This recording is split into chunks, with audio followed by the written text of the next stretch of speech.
અને ઘણી એવી ભીડ આપણને અહીંયા જોવા મળી રહી છે। નમસ્કાર મિત્રો, હું છું કિશોર વાઘેલા, આપ સૌનું હાર્દિક સ્વાગત કરું છું આપણા નવા વિડીયોમાં।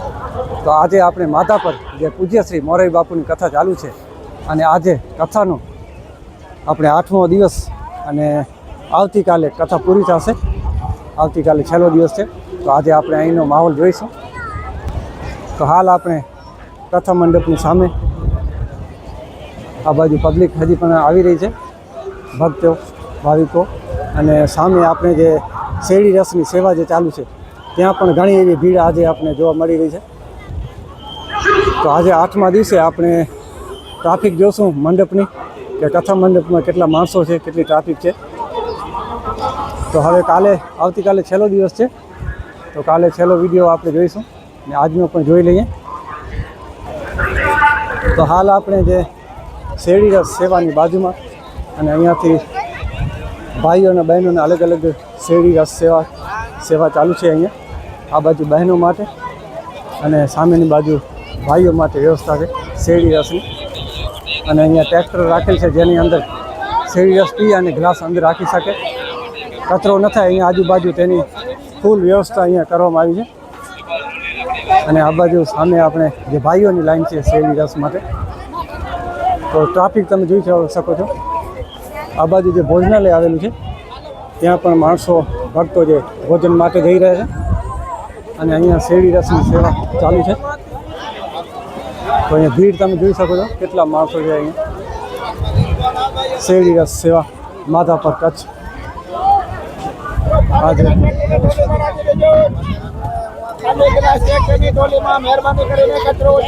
જય સિયારામ, જય સિયારામ।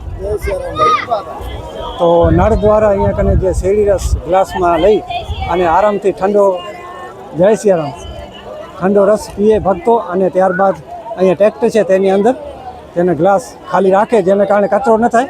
તો સુંદર વ્યવસ્થા અહીંયા કરવામાં આવી છે હાલ માધાપર।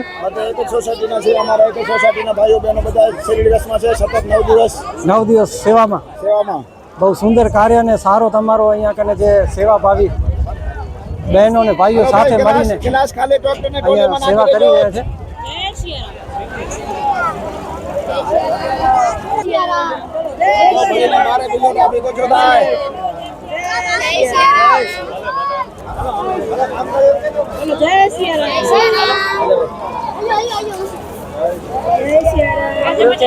જય સિયારામ।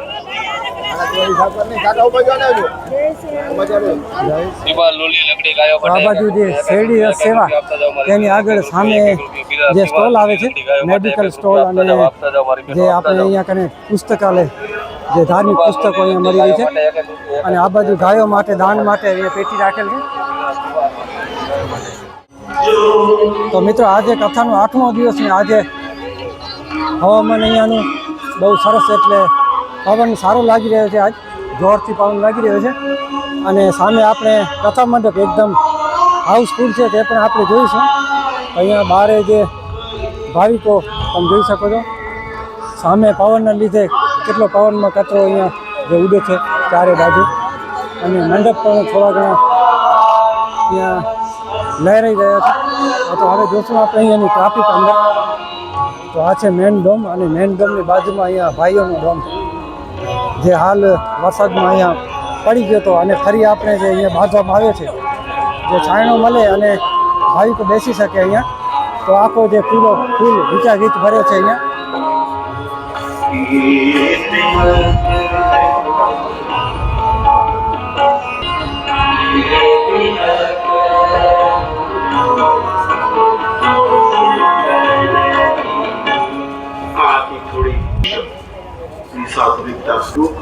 અને હવે આપણે મેન ડોમ જોઈશું કથા મંડપનું, તેની અંદર પણ એકદમ ફૂલ ટ્રાફિક અહીંયા આપણે નજર ચડી રહ્યા છે। બધા જે ભાવિકો કથાનું રસપાન કરવા આવ્યા છે,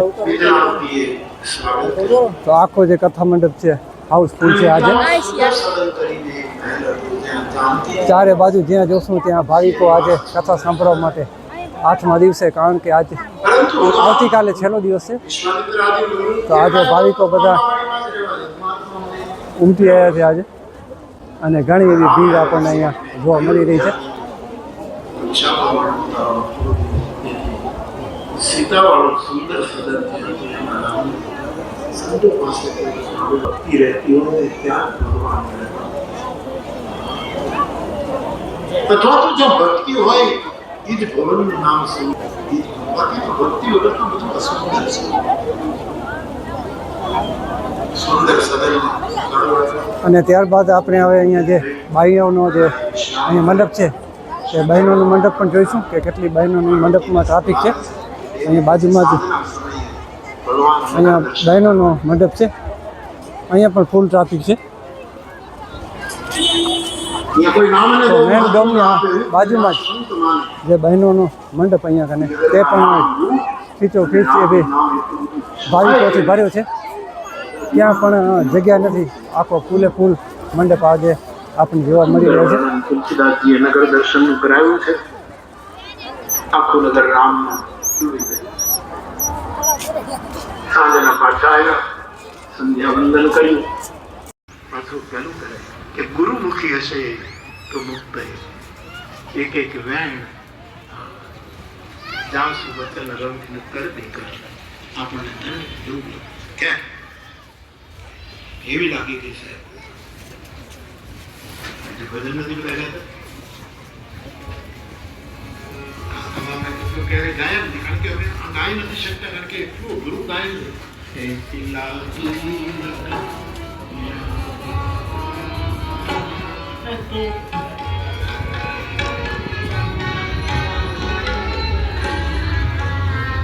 લાગી ગઈ બધા છોકરાઓને. રાણા ને વિશલિયા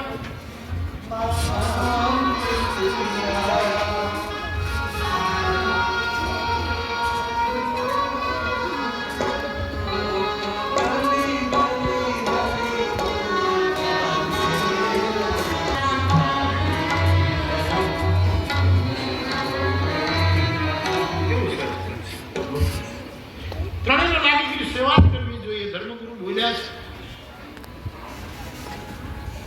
ધર્મગુરુને બતાવવું છે પણ બીજે અઠવાડિયે પાછી ધર્મ સભા પ્રાર્થના સભા આ નહીં ત્રણેય જ્યારે ડૂબી ગયા હતા એની વાત સેવા કરવી છે અમારે. આ બાજુથી ખેંચી નહીં આવ્યો, પેલો ત્યાંથી ખેંચીને ડોશીમાને આ બાજુ લઈ આવ્યો અને આ બાજુથી પાછો ખેંચીને ત્યાં. આવી સેવા નહીં, ગુરુના સ્વભાવને જાણીને કરેલી સેવા. અને ગુરુની સૌથી મોટી સેવા એને કહેલા વચનને પાળી દેખાડવા. આજ્ઞા સમ નસુ સાહિબ સેવા. રામ અને લક્ષ્મણ ગુરુજીના ચરણની સેવા કરે છે ભગવાને. તો આજે કેટલો પવન લાગી રહ્યો છે તમે જોઈ શકો છો. એકદમ ફૂલ પવન લાગી રહ્યો છે, ઠંડો ઠંડો, અને થોડી ઘણી ધૂળની ડમરીઓ પણ અહીંયા ઉડી રહી છે. અને ભાવિકો છે તે ચારે તરફ આપણે ટ્રાફિક આજે જોવા મળી રહી છે. અને હવે આપણે આગળ જે ભાઈઓનો મંડપ છે તે પણ આપણે જોઈશું. એની સુંદરતાનો જોટો નથી એવી અમારી મૈથિલી જાનકી એને વરમાળા પહેરાવશે. માટે રાજાઓ ઉઠો, પ્રતિજ્ઞા ઘોષિત થઈ. એક પછી એક મૂઢ રાજાઓ, અભિમાની રાજાઓ પ્રાપ્ત કરવાના વ્યર્થ પ્રયાસો કરવા માટે ઉઠે. અદભુત વર્ણન છે પણ સમય નથી. બધા જ રાજાઓ પડી જાય છે, કોઈ ધનુષને કંઈ કરી શક્યું નહીં. ત્યારે જનક રાજા અકળાઈ ગયા અને ઉભા